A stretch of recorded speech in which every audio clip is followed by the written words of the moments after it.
En sport, il y a jamais de limite. On peut toujours aller tirer plus vite, skier plus vite, tirer mieux. Il n'y a pas de limite. Je me réveille le matin, ma première pensée pour le biathlon ou pour mes proches, et donc c'est quelque chose de très fort. Il a tout l'avenir devant lui.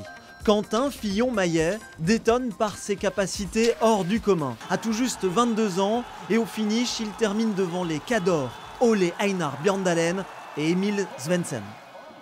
Ce podium, ça arrivait un peu vite. C'est vrai que je m'y attendais vraiment pas.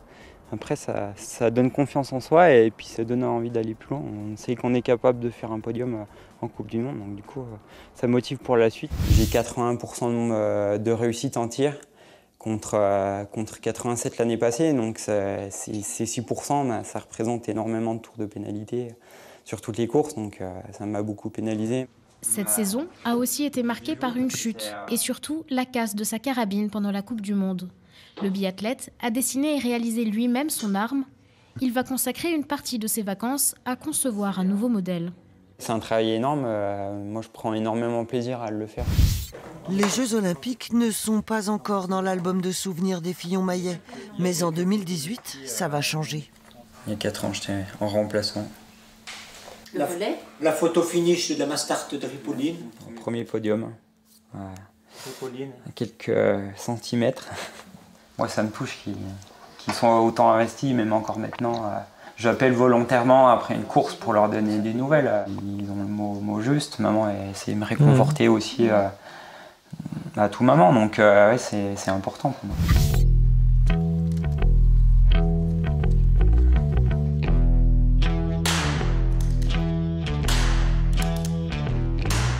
Il travaille le tir de précision, comme à chaque début de saison d'entraînement.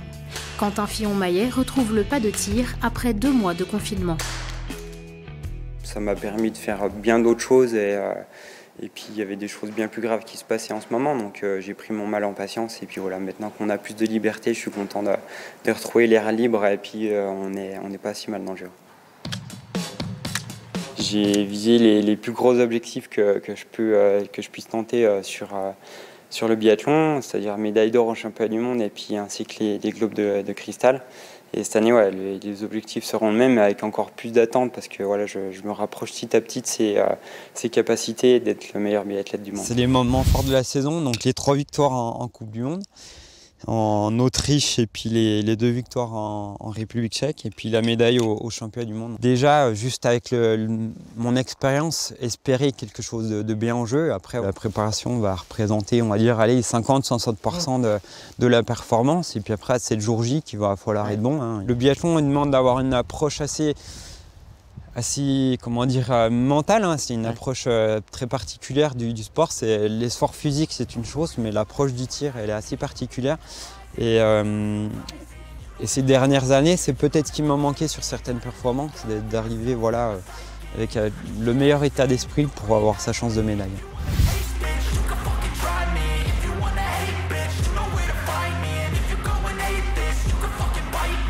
Cruising in my lane fast, call it high speed. I've been working hard, yeah, I've been working nightly. If you think you'll win, ha, not fucking likely. I be taking shots, yeah, cold-blooded, icy. Watching numbers grow is what I call sightseeing. In the front row, run it up when they hype me. The following grows, they know how to ignite me. Call me CEO, I've been running shit right, see. And I ain't playing games, I create my own lane, making pleasure out of pain, turning losses into gains, I'm the boss, I'm making change. I've been rocking this exchange, popping off and risking things, gonna make a fucking name. I just wanna be famous, but I don't want that cheap fame. No, I'm not that vain, I just wanna be greatness. I just wanna be greatness. I just wanna be greatness.